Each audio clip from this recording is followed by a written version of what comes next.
Hello, everybody. My name is Lady Elect herself, and today I, in live signing, are joined here with Bridgett Devoue to talk about her newest book, Soft Thorns II. How are you, Bridgett?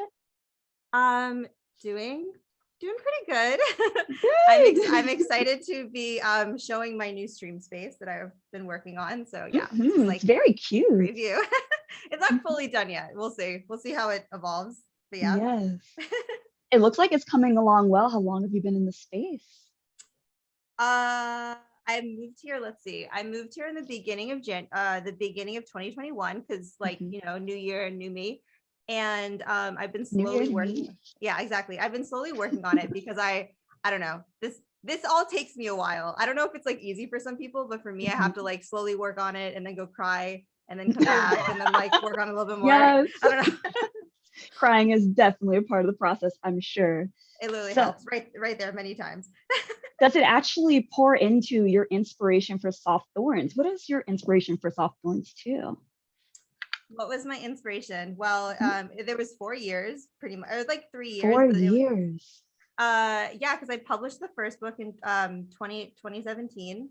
And so I've been slowly just living my life and writing. And that's kind of how Soft Thorns 2 comes about. I want them to be like literally a journey of like I want it to be a journey of a person who lives on Earth, and then just like the writings of someone who's existing. Nothing too.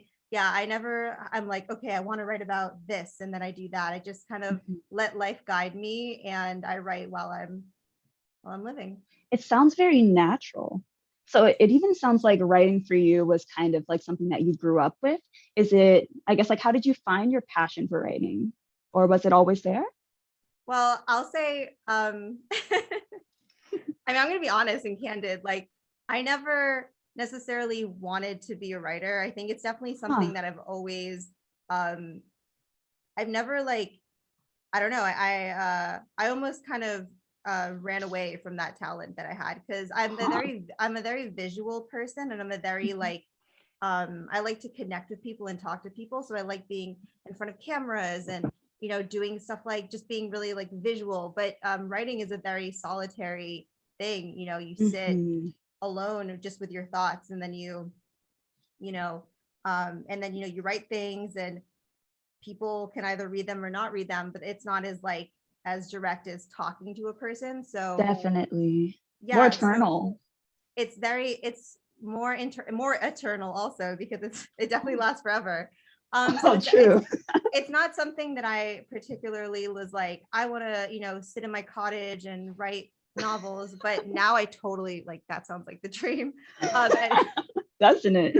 I would love to do that. Anyway, so but I just was always drawn to writing from a young age, and I would just sit in my room, and when I was trying to escape the craziness of being a preteen, I would just write stories on my shelves, which my mom absolutely hated and was constantly yelling at me about. But I would like write stories and draw pictures, and I was just really always about like storytelling. And then I think I was in fourth grade or fifth grade, one of those.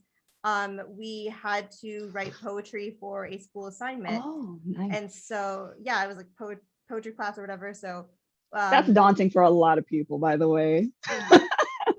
It really came naturally to me. So a lot of people, they wrote about like, I love my dog. The really basic. Yeah, they wrote like, rhyming, happy poetry. And then I wrote this long, like 2-page depressing poem about my dad's smoking addiction and how he's killing himself and how it's killing me at the same time, and all these metaphors about me. Like, it was this really intense thing. Yeah, and, that sounds intense. It sounds like me. So, and then and so true, if you've seen her stuff. So my teacher was like, what the fuck? So they made me I did not like my school. I was kind of just existing there, but she made me read it in front of my entire school. So I had to like go in front of in the auditorium and read the poem in front of the entire school, and people stood up and started clapping, and that was the first time in my life I'd ever like gotten attention and been noticed. Yeah. so that happened, and then they submitted it to a poetry competition magazine, and I won that too. So And you won it? Let's go. yeah, High school Bridgett doing the things. Was this younger than that? You say middle preteen, school? middle school, preteen Bridgett. So Middle school Bridgett. Let's go. high school Bridgett. Uh-oh. No, I had like the talent was there. It's just the motivation was not there at all, which I do talk about often. Kids don't care, do not care about society. Don't care. Hey, listen, you're going to graduate in 4 years. Just get through the 4 years. Yeah. I was about to say I was a terrible student. You know, just do what you want to do. Do not F everyone else. Go learn how to make music. That's what I wish I was. No, go learn, go find a passion. Go and get a skill. All of your attention on that, and don't worry about anything else. And then you're gonna come out of high school with like this awesome skill, and then you're gonna go and be on YouTube, and everyone's gonna like see how amazing you are, and you're gonna make millions. There you go. It's really the key. It's put all your skill points where you want them and win. Isn't it that easy sometimes? From two gamers, we know. This is true. Bridgett is also an extensive, or she was, ex-gamer, like she said, World of Warcraft. She was amazing at that. And I play Smash Bros. But anyway, that's not important. What's important is this book. So what are some I wrote some of it. Wrote some of it while I was streaming. Wow. Wrote some of it while I was streaming. Did you know? So is there a little bit of that in there? Twitch is a big part of the book for sure. I mean, I wouldn't say that like there's any like Twitch is a place on the internet. No, there's nothing like that. Twitch. But we love and hate it. I have a relationship with Twitch. There's no like poems about Twitch, but there's a lot of poems about the online bullying and being oppressed because of your gender and having people judge you, and then going through those sorts of experiences that I know are applicable to literally anybody. So that's why I wanted to include them, but also, you know, we all go through everything that's in that book. Yeah, I feel that. I definitely do. Yeah. So what are some similarities that people who've read Soft Thorns 1 can kind of expect in Soft Thorns 2? I know you've evolved in that time, but are there overlapping places? My voice will my overall message in finding light in darkness will be with me for the rest of my life, because that was a perspective that I gained while writing Soft Thorns. So like if you read Soft Thorns, it started with, broken, innocent, dark, life is terrible. The bad days. Awful, terrible things. And then things get worse and worse, and then I learn, and then I'm like, I guess I see the good in this. I guess there's a lesson that I learned here. And then the last chapters are all just about the lessons and finding the light in the dark, because I genuinely believe that the darkest times are when we learn the most. So therefore, are they really that dark? They're just like learning lessons. So that will always be a theme in what I do, period, because that's just, it's my life. So those themes are overarching. And I would say that like my overall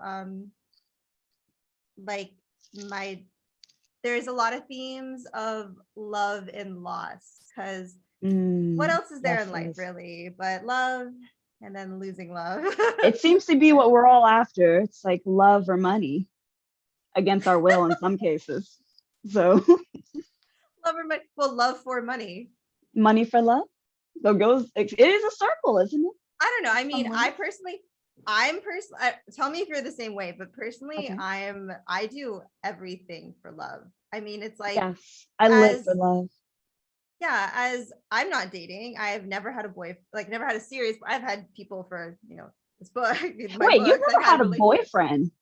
Serious boyfriend. No. Serious boyfriend. I've never been Facebook official. I was about to say, we all see Bridgett. She can't be single for long. They don't deserve you. That must be what it is. Read the book. Read the book. Okay, gotta read the book, guys. I'm there. That's a whole, I mean, why I'm single is probably a whole other story, but that's book 3. I haven't had, like a long-term serious, like, you know, marriage, Facebook official thing. I've had situationships, is like I say, but you know, I'm also a girl. I'm a young teen in Hollywood. Mhm. or And LA, Hollywood too. We in love LA, it. Hollywood. Yeah. So I'm, you know, it's not the most, you know, monogamous place maybe in the world. Everyone's just having fun. But and then before that I lived in New York City. So Oh, not New York, the necessarily the fast best. life. I love cities. Mhm. So maybe not necessarily like the most best place for dating in the world, but Yeah.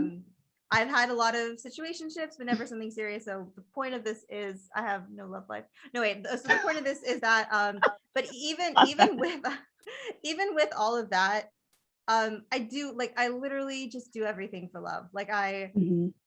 I I feel like I write so I can connect with people. So one day I'll meet some amazing one person or multiple people that will just sweep me off my feet, you know. And Oh, doesn't that sound like a dream? I mean, girl, you got it. He's over here like, yeah, I wish no, she's in love. She's an amazing man. This I've isn't seen about me, him. Bridget. Shush. Go to my It's about Instagram. you. I'll hit Instagram. Anyway.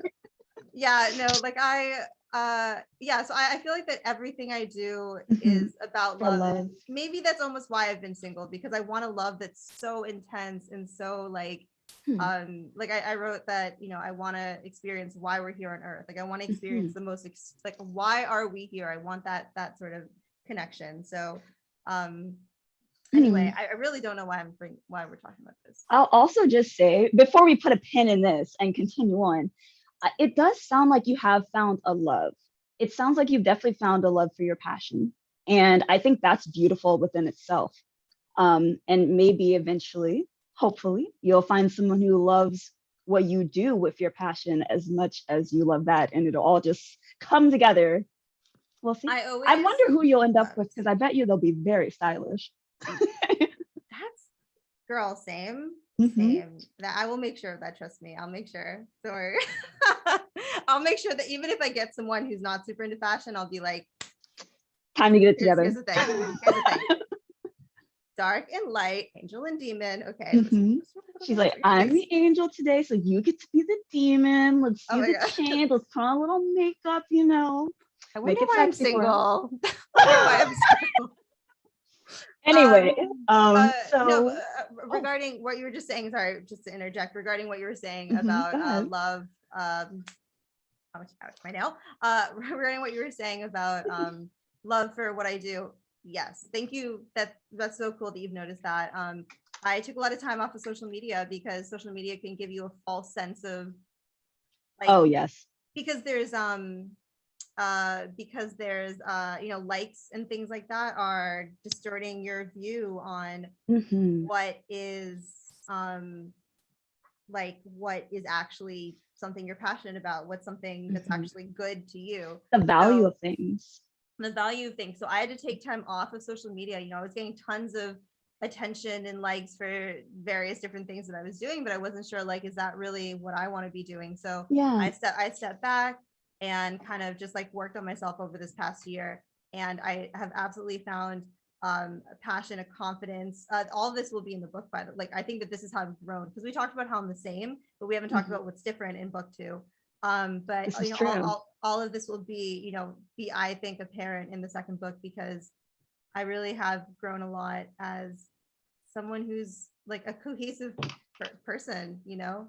I'm not trying to be like one person here. I want to be accepted for all of my parts and all of my passions. Yes, of course, as we all do. And we all deserve that. We all deserve that. But you know, if people aren't understanding it, you make them understand it. Oh, I like that. Force them to. Be a little forceful with it. Okay, so what is a day in the life of Bridgett Devoue like?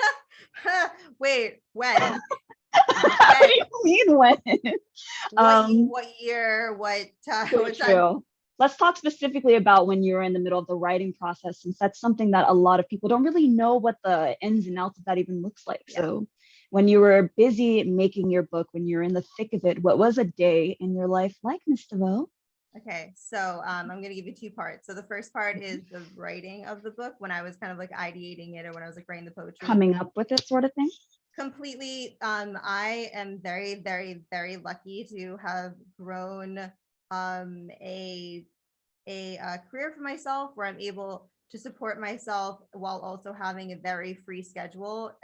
Oh yeah, Obviously the benefits having the freedom. The negative is that you're literally working 24/7. But when you love what you do, so by the various things I've done, I've been able to have a very free schedule. So because of that, every single day it's completely different. But I just live as much as I can, and I try and experience things. I try and push my boundaries and do different things. So that's just live, just normal living, eating, breathing, sleeping, doing like that. Going through the motion, living. Yeah, getting my heart broken, crying my own heart, crying in bathtubs, things like that. And then so that's just living, because I think that's a really important part as an artist, and as anyone who's creating anything, is that you need, like, part of what you're doing is you're interpreting life through your own eyes, so that other people can experience what you're experiencing. So if you're an artist, if you're creative, part of your job, if you're an actor, a writer, a painter, and whatever, anything that's a creative thing, you need to live. That's like, yes, you need to go experience things, you need to go push your boundaries, go have experiences, because you're interpreting all of that into your work. And so that's literally part of the job. So I did my job. And then what I do personally, which I cannot recommend because it's not healthy, but this is like, Pisces, Aries energy in me. I did it for Soft Thorns as well. I literally lock myself in my apartment for a month or a month and a half. Okay. Intense. And I work. I become a robot. I have one goal: make book. And so I take all of the poems, I compile. My cat outside the door. He wants to come in, he wants to go out, like, make up your mind, dude. I have one goal. Cat. Yeah, two. I have one goal: make this book. So I will work on, I'll just sit in my bed, and I'll because everything's pretty much written, but like I'll write everything. I'll organize the poems in the way I want it to. Yes, that's hard too. And then I'll edit them down, and then I'll like work with the illustrator to make the pictures or make the illustrations for it. And then come up with the themes and the way the things, and I there's some poetry that's written during that time, but that time is mostly just like let me just sit on my bedroom floor and print out every single poem and move them around and yes, crunch time, and edit them. Like, that crunch time, that takes about a month for me, a month and a half. And I will literally fall asleep on the floor, wake up 2 hours later, and then just keep working at it. And I mean, yeah, it's a lot of crunch time work. And the better thing to do would be to do that over a long period, so it's not, so your health doesn't suffer. But I don't know. I mean, it's like giving birth to a baby. And I guess, like, the last trimester, I don't know about pregnancy, but the last this is going somewhere. The last is the hardest part. And so that's kind of that with that, the last part is the hardest part. Right. I don't know. Jesus. So crunch time, and then you just become a robot? Literally, I don't know how other writers do it, or how other people do it. I would love to hear how people like compile their books, but yeah. I mean, if it works for you, and it has worked twice now, because you have 2 published books at this point, twice published writer here. So maybe there's a method to the madness. It's not, I wouldn't say it's healthy, but I do find that that's how when I become passionate about something, I just like, I see one thing and that's it. I completely just, everything else pales into comparison to this one goal that I have, and that is to create the book. And I actually am like that with a lot of things. I call it being in my flow state, and I enjoy it. It's kind of like, it makes the problems of the world kind of go away, because you're really, really working at something. And that's, I do a lot of like thinking and ideation and things like that. But when I'm in my flow state, when I'm doing the actual physical creation of it, that is I'm not even thinking, I'm just doing from my intuition. So I see. So I know that you tend to write a lot of different types of poems. Some of your poems are longer, some of your poems are shorter. Do you have a preference actually? book 2 has a lot more longer poems, I and noticed that. thank you. The reason for that is because I just really wanted to kind of show off a little bit more in this book. Just flexing a little bit, you know. I'm really proud of this book, and there's some poems in here that I'm just like, yeah, I'm proud of that one. Like, which is, if you know me, that's very rare. I'm a very like self-deprecating person, but I like, there's some poems in there that I genuinely am really proud of. And there are the longer ones for the most part. I do love the shorter ones as well. I should say the shorter poems almost always start as longer poems. So I'll write a long poem, and then I will cut out a piece that I like, that I think just stands alone as something shorter, because I think that first off, the book is a story. It's not a the book is not it's not poem. It's literally a story. You read It's it connected. Yeah, and that's why it takes me a month to connect everything and to put everything together, because I'm because it's a, it's literally like a story. Like taking all of these thoughts, these emotions, this vulnerability, putting it down onto a page, and then being like, okay, it's on the page. Now order it. Okay, now make it make sense. Now make it rhyme, make it pretty. And then we have the journey of Soft Thorns. The rhyming isn't, I never like choose to rhyme, and I think that that's something I want to like put out there, because I do a lot, and it's never like a conscious thing. I'm not like, I mean, it's not conscious for you, despite how elegantly it comes across. And maybe that's why it comes across more elegantly than like, than like, I'm a poet and I know it. Yeah. Like I write lyrics as well. Yes. And so there's like intentional rhyming with that. And that's fun too. But when it comes to my poetry, when it comes to like what do you call it? When it comes to like writing like poetry, like my book, when I'm not putting those rules on myself, the rhyming just, it comes. And sometimes I find that things, they don't perfectly rhyme. They just kind of like sound goodish together. So like they have like a flow, but they don't particularly rhyme necessarily. So I find that I do a lot of that. But no, honestly, I never am like, let me make this rhyme. It just comes because maybe I have a lost. It's experience all those years. Maybe I should try freestyling with Eminem. Oh, I would listen to music if you were making that. I know that you said that was something you were interested in. I have no idea how people freestyle. Like not that I've ever tried. It's okay. Like maybe I probably have been like, oh, let me try and like come up. Are we gonna get the Bridgett freestyle right now? Is that what's gonna happen? No. Oh, okay. No. I don't know they're ready. I can't. I want to ask people who freestyle. I have questions. I just think it is such like, what goes on in your brain? What is going on in your brain? Are those do you have how dude? Like I don't think I'm like the slowest the slowest boat in the harbor, but like how? I just think like on the so spot. They just hear the beat and they're like, I hear the words too. It's crazy. That I want to know what that brain is, what it's like to have that brain. That is fascinating to me. So I have so much respect for people who can do that, because I can't, like, when someone, I feel like I rhyme easier if someone says, if I'm just talking, versus if someone's like, all right, go, here's a beat, rhyme. I just, so much respect for that. So yeah. Okay, before we move on to the fan questions, I thought I might go ahead and ask if you have the ability to show us, Bridgett, what does your signature look like? Do you have that potential? Do you be able to show it? Signature? Yeah, because that's what the live signing's all about, girl. Okay. She's like, I guess I can show you the merchandise, the signature. Well, wait, I don't have a pen. Okay, if it's impossible, that's okay. Let's not stress it. I think it's a bit, how, okay, I'd like to say this. I spent an embarrassing 1 hour coming up with my signature. So you put some thought hour. into it at this point. There were about let me think, 30, maybe like 30 failed attempts.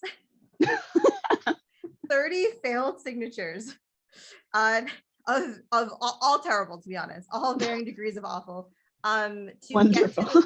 to get to the one that I've come up with. And I like it, and it was Mhm. a cool experience to be like, how do I want to express myself through my name? So that was a really cool experience to do. And I can I just say, let it be a surprise. Yes, don't be disappointed. She put an hour plus into these signatures. She knows you're gonna love them.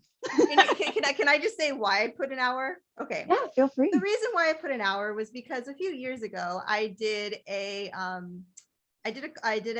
contest, like a giveaway contest, and one of the things I gave away were typewritten poems that I had, like, so I would typewrite poems, like I would write up a poem on my typewriter, and then I would sign the bottom, and I gave those away to people who won this giveaway. So I, did that, mailed it to a bunch of people, and one girl said, I love the poem, but you have an ugly signature. Oh, that was rude. But I mean, at least she's telling it like it was, I guess. You know what? I can accept constructive criticism, and I said, you know what? She's watching out, I guess. You're heard. And then 4 years later, I figured it out. I did not.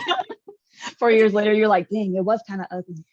Yeah, it was ugly. It was my dad's signature is like a line, so I had nothing to go off of. So I Googled, I watched YouTube videos. I looked up tutorial. You guys think I'm kidding? No. Don't even buy Soft Thorns. Don't even buy it for my book. Just buy it for my signature. Just buy the signed copy just to see my signature. Okay, interesting. So we're going to go ahead and move on to some fan questions once Miss Devoue gets back. But yeah, that's cute. I like that you put the love into the signature for us so that we wouldn't have to struggle through with a potential just line. Thank you, Miss Devoue. I wanted to give some personality. Some value. Mm-hmm. There's a lot you can do with signatures. And then I looked up a lot of famous people's signatures, and I'm very unimpressed. Some of those people are okay with it. Some of them are good. But I'm unimpressed with some of them. Like, oh wait, I have to bring this up because I remember you launched this just a little bit ago. So I'm sorry, we'll do the fan questions right after this. But Bridgett also launched her merch line, which has hoodies, it has sweatshirts, all sorts of beautiful things, quotes from Soft Thorns. And I personally love the white Soft as Thorns beanie. I think I'm going for that one. But, yeah, girl. I personally own everything. Oh yes. And I don't own every single product, but I own every item, as in I own every I own every I felt all of the quality of the items, and I'm impressed with every single one of them. I made sure, like, I have a high standard when it comes to clothing. And so if I wasn't a fan of how, like, I actually went through a few options to get to what I have. So I can put my stamp of approval. Everything is soft, comfy, warm. Oh, thank goodness. I love it all. We hate hard cotton. Oh my God. Yeah. The first hoodies. We don't talk about the first hoodies. That was some hard cotton. I was really taken by the pictures in particular, the way that you merged them with a little bit of the writing. Where was the inspiration for those? Where did that come from? Well, the entire kind of something that I've realized with like I said, I've always been a reluctant writer because I'm not, I was never like, oh, I'm a writer, but it's something that I enjoy so much. It's so therapeutic. And I think that it's something I think like we should embrace the things that we have skills at in this world.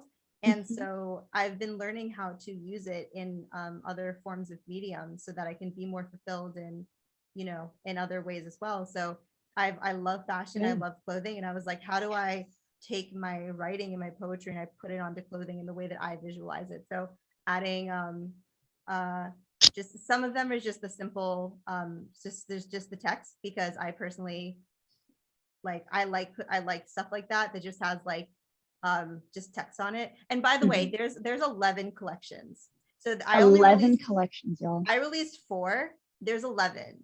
So there's more coming. Every single month I will be dropping a new collection. So make sure if you guys don't see anything you like right now, I can pretty much guarantee you will find something that you like in the next few months. Start saving up that money, putting the pennies away. Free shipping. But yeah, so I have it's basically like kind of where I'm at right now is how do I take my words, my writing, my where I'm something that I enjoy doing, and how do I translate that to do other things that people can enjoy. So we will see how else that translates. But the one thing is wearable clothing. Yes, and they're very, very stylish. Everything I saw was pretty attractive. I really, really appreciate that. I mean, there's stuff over there. I'm sitting in this chair right now, and you can go to the website. By the way, I call it CXI because the entire time I was writing Soft Thorns 2, the number 111 has followed me the F around. My goodness. It's like it's a bit crazy, but I'm listening to the universe, and I'm like, okay, I understand, I get it. Message 111. 111, not 11 sometimes, but I'm 111. So the Roman numerals for 111 are CXI, and so that's why makes so much more sense. That's why my brand is called CXI. I didn't want it to be like Bridgett Devoue merch, because while my name is Bridgett Devoue, I don't believe in being tied down to one's name necessarily, and I think that I like that. So I wanted to put more meaning behind it, so that's why it's called CXI. Interesting.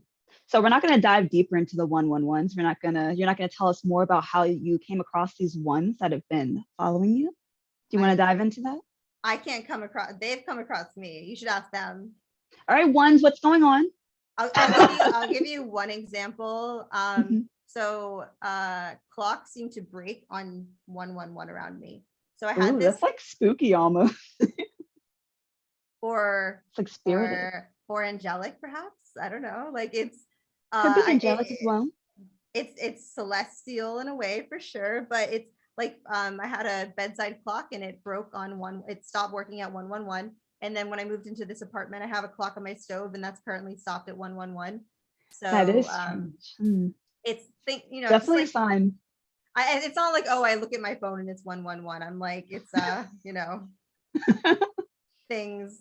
And I do find that when you flow with the universe, it's just kind of like, life advice for the people out there. When you flow with the universe, things work in your favor. So basically that's a lot of like trusting your intuition is like your raft on the river of life, on the waves of the universe. So you go on it and then you kind of you just follow your intuition. And if things don't feel good, don't do it. And it's so easy to say, but we're told to just turn off that intuition and just make it work and just create. No, not always, not like most of the time, no, to be honest. So if you just like listen to your intuition, you're just like, oh, I'm pulling a little bit too hard here, let go, and then keep flowing, and then more opportunities will always come to you. You'll always have like more, because as long as you keep your space, your room open to be filled, there will be things that will become attracted to you. So just keep flowing and following the universe. And I think that like things start kind of working in your favor when you live like that. I love the imagery that you gave us there with your little raft in the flow of life. I think that's very, very true. Energy is expensive, guys. Pay your energy where you care. Don't just give it to anyone. Life is just a bank, essentially. There's just currencies everywhere. Time is a currency. Energy is a currency. You all like people. It blows my mind that you have. Okay, so every single day they're like, all right, here is like your mom is letting you go off to school. Mom, mother, God or whatever. You're going off to school, and she's like, okay, here is 24 hours. You can, $24, you can do whatever you want with it. Here you go. And the way that people choose to spend that money, it's just like, it's as if they're just going around at school and being like, you have $1, oh, you hate me and you bully me, take $1. Here, take it. They just throw it around. It's crazy, take your time, use it wisely. Yeah, very much so. Amazing advice. So let's go on and move on to some fan questions from here. Sound good? Hi guys. I can't, I don't see the chat right now, but. Oh, I have some pulled up for us pre-done. And I love each and every one of you.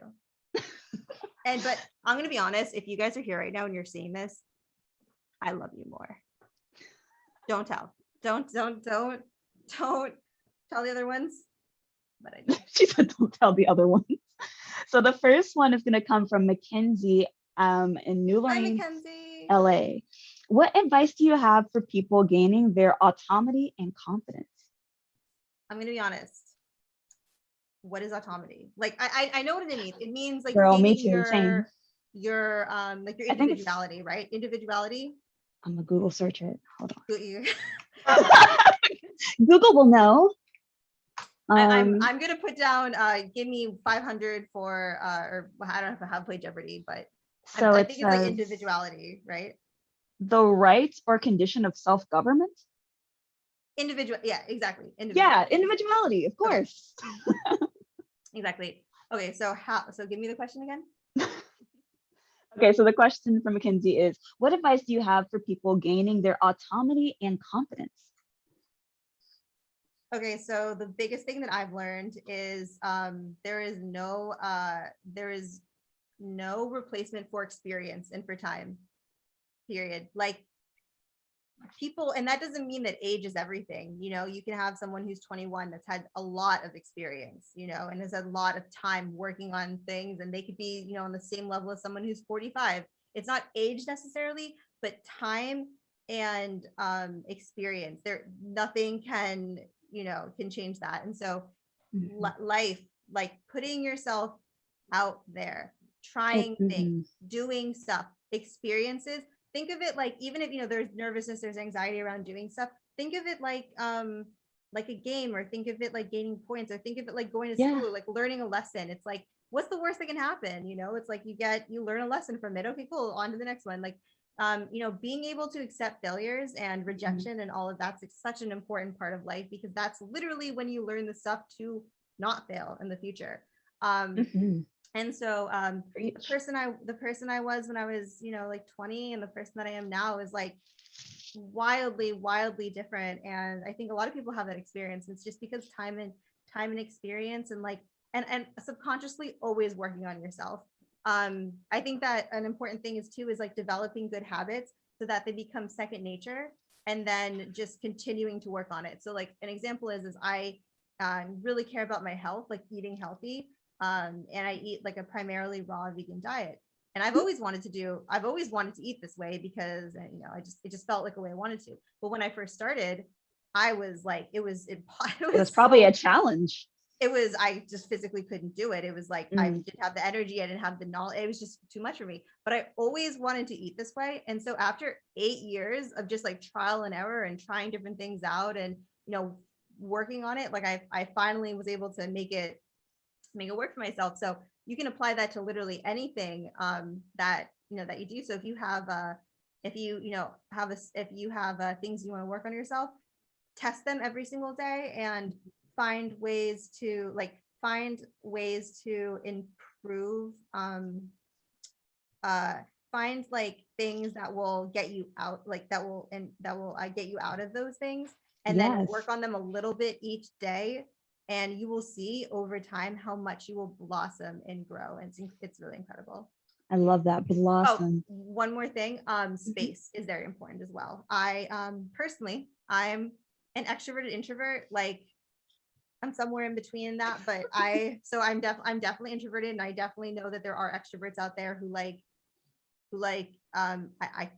don't know, I guess they just like always need to be around people. Personally, in my experience, I think that there is so much that's learned through solitude and through just space, because if you're always getting outside information and you're always like working off other people's energy, how are you ever going to look inside of your own energy? And just because there's a conversation happening here, you're not alone when you're by yourself. There's like a entire, auditorium of things in here that need to be taken care of as well. So definitely like have a conversation with yourself and inside of yourself when, at times. So when I was able to move from New York City to Los Angeles, and I spent a lot of time by myself. Yeah, I didn't know a single person when I moved here, but that's how you got to do it. And I spent a lot of time by myself after having spent all of my life before that, like around people and partying and not sober and everything. So when I moved to LA, I just kind of like worked on myself and become a different.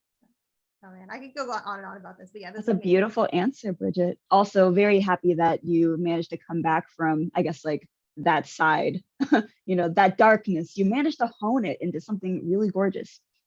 Yeah, I think a lot of people do, because you have two choices when you're like, or doing drugs, like when you're like doing them at that level, right? You either like get sober, or you die, essentially. So it's like, those are your options. Yeah, pretty much like the way I was doing them. Yeah, pretty much. Like, so it's, so I do think a lot of people find sobriety or they die. Like, I'm trying to say, it's like, there's like, I appreciate, thank you so much for that. And I think a lot of people, also, I talk to a lot of people who have had dark pasts is, I guess, essentially what I'm trying to say. And there's always stuff to learn, but just to say, PSA, I do talk about drugs because they're a part of my existence. And I'd like to think that part of the reason why I wasted so much time doing drugs was because I can now talk about them. But I genuinely, hindsight 2020, you do not need to do drugs to gain. You don't. Trust me. It's genuinely a waste of time. I got there eventually after, 8-10 years of it. Like I eventually got to a good place. You do not need to do the drugs to come to those conclusions. You can totally get them and so much quicker and so much faster and so much more like just better, and you don't damage your health or anything through just like, yeah, trust me, it's not necessary. But throw back to dare. Don't do drugs. Okay, so let's move on to the next question, which is by Lee from Oklahoma, Nebraska, United States. Hi Lee. He says, my favorite poem from your first book is on page 57. And actually he wrote the poem, so if you don't mind, I'll go for it. Yes. I want to love you back together, to brush away the cobwebs, to show you the beauty of your neglected soul. Ooh, that's a little taste. That poem hit way too close to home for me. This 6'5" man had to put your book down for a minute and cry. What inspired you to write it? Oh, sorry. Oh, okay. What inspired me to write it? Well, I was sitting in my bedroom and there was a little spider on the windowsill. Oh. And I just wrote a poem about my spider. Wait, that's adorable. Is that really how it came across? Yeah, definitely. Me and the spider. That's beautiful. No, I was actually cleaning and there was cobwebs everywhere and I was like, what? Inspiration. No. Okay. The little things that turn into poems. Yeah. It became a poem. Okay, so to answer your question and to answer all of your questions, how did that become a poem? Essentially my process is I shut up, I listen to this inside. So it's like I have a very, very, very strong connection with my, whatever you want to call it, my soul, my spirit, my heart, whatever you want to call that. I have a very strong connection with it. That's over time I've built that connection through exercises and meditation and healthy eating and etc. Like I have a very, very, very strong connection with myself on the inside. And so to write poetry, I have these like, I just feel like banging, knocking, like I have things inside of me. And so I listen to them and I'm like, okay, hello, hi, I hear you, what's up? And so I go into there, I listen to what they have to say. And that is where all of the ego, all of the you have to write like this, you have to do it like this, you have to be like this, you have to like, all of that is just not there because that's all up here. And here, this is just like you and your soul, and you guys are just having a conversation. So when so I go in there, I listen to what my soul is essentially what my soul is saying and talking, and that's how I write my poems essentially. It's like not even, and then I just kind of like, I don't even like think about when I write, it just kind of comes out of me. And then that particular poem was, I was deeply in love with a person, because when I love, I I go up and I jump from the highest peak. I genuinely just, I'm like, all right, I don't I have zero, and then I have completely madly in love. You So love fully. I was fully in love with a person, and I just wanted to love, like I wanted to love them. I wanted to go inside of their darkest spots, and I wanted to like shine light there and just be like, let me just show you how beautiful you are. So yeah, and if you connected to it, I think you know exactly why I wrote that. Yeah. Ooh, okay. We have time for probably Crazy. 2 more questions, and then we're gonna wrap up here. All right. So But let's see. I will start streaming again very soon. Yay! I So, missed your stream. Sorry. oh, thank you. I I think I'm gonna be on Twitch. I'm not like 100% sure. not 100%. I've been on Twitch before because I think it's a great platform for streaming, but I'm not like, you know, I would love to try other platforms as well. Like I'm not, Twitch is a place. It exists. Right now the meta in Twitch is crazy. So everyone's in like bathtubs and stuff. So you know what? I would love to be in a like hot tub streamer Bridgett. This chair is pretty comfy. I would say that. But if I can just chill in some hot water, that would be great. Oh my goodness. I'm so sorry, Bridgett. We have to get these 2 questions in. So Anna from Savannah, GA says, what's your morning routine? Do you think we can fit that in? Yeah, we can do that. Yeah. Okay. My morning routine is first off, do not look at your phone. The first thing you do when you wake up, don't look at your phone. Oh, my worst habit. Right. Let me tell you, you are your best when you first wake up. I'm telling you, like, period. I like that.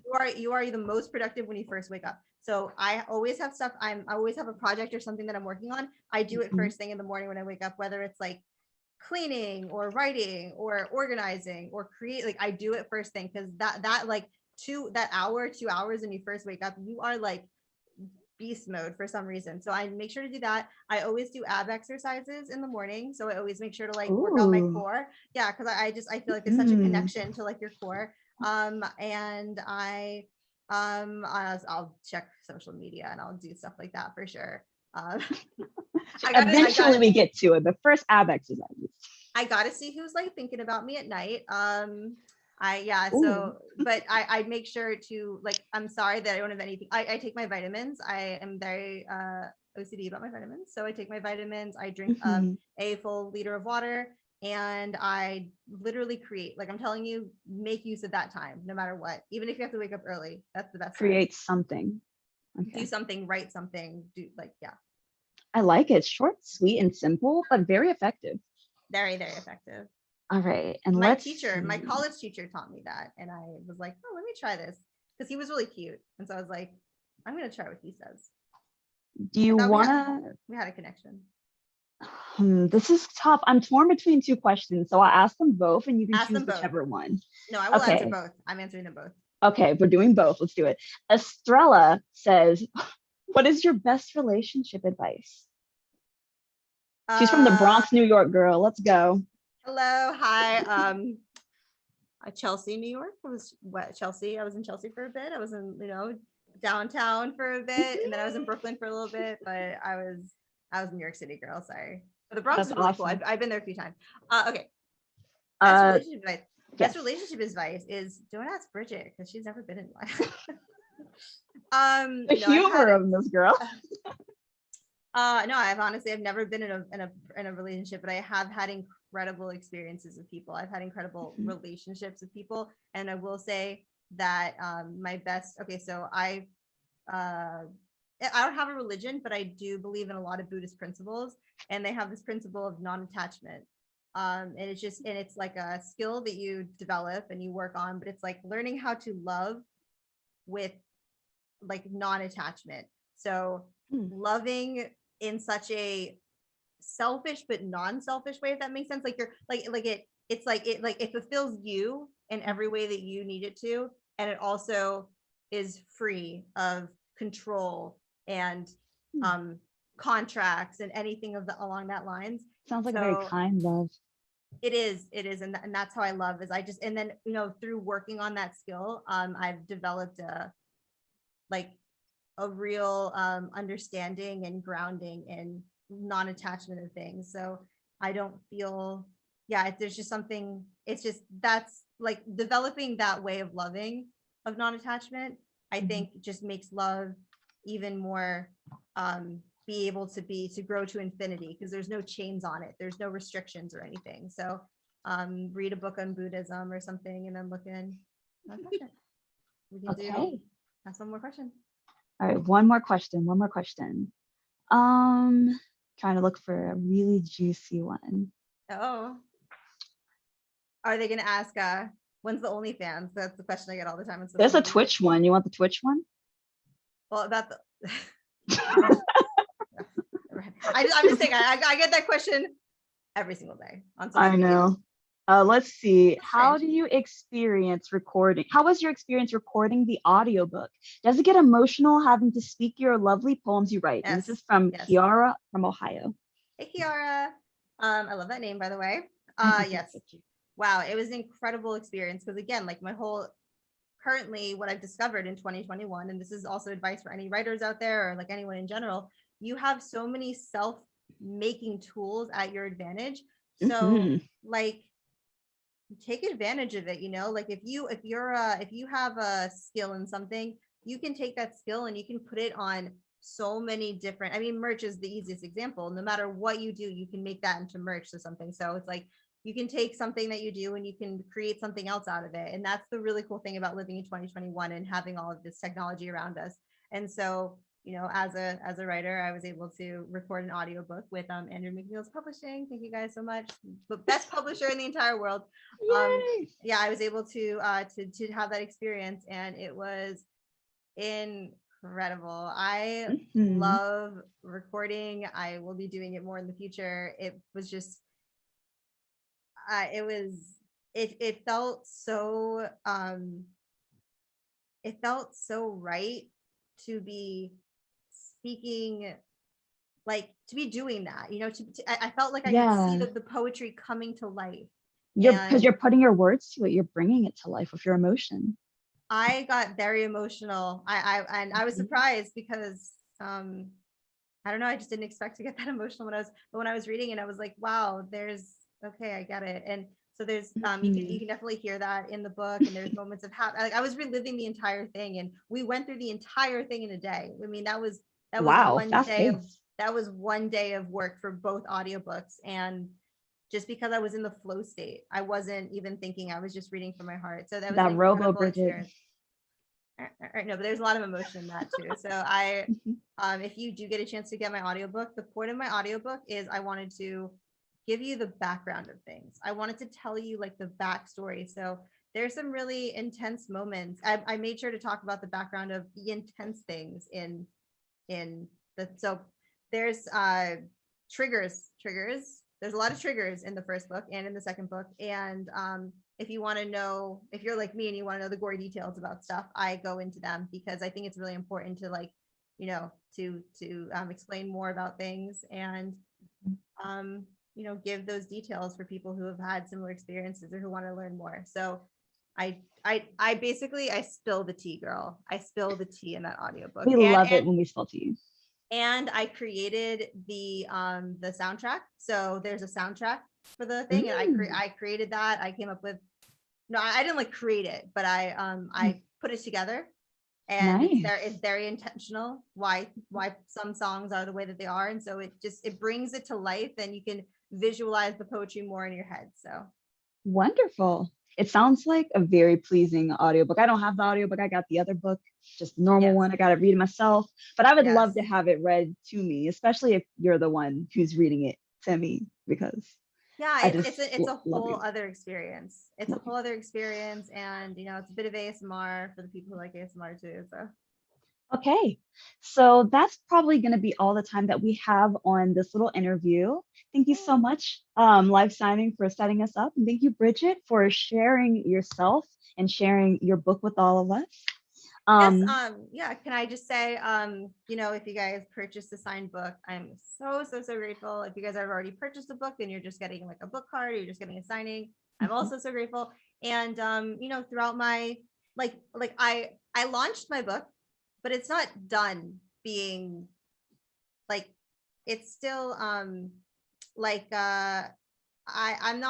I'm gonna be living with this book for a while, and so there will be book signings in the future. And so if I will make sure to do book signings. I want to travel when we're able to travel again, and I'll do meetups and ability in places where I can sign books there. And I'm always here to talk about my book and to talk about the experiences that you guys have had with it, because it's like that's my soul out there in the world. Like, you are holding my heart right now. So I'm just really grateful for you guys who have opened your hearts to my heart and let it in. Wonderful. And by the way, you can get your autographed copy of Soft Thorns 2 at premiercollectibles.com/thorns. And we will try to have a little link in the description somewhere down below. But yes, I think that's all the time we have. Thank you again so much, Bridget. Thank you guys. I love you guys so much. A little bit more than the other ones, I promise. Oh, did you link your social and stuff? They know where to find me. Okay. Bridgett Devoue on all platforms. Lady Luck on all platforms. Hey, Lady Luck herself. Hey guys. Lady Luck herself. I will be making TikTok content soon again. I'm going to be making YouTube content, and I will be live streaming again. So just make sure, like my Instagram or my Discord or my Twitter, I will be announcing all of that. So yeah. Okay. Thank you guys. Thank you. Love you guys.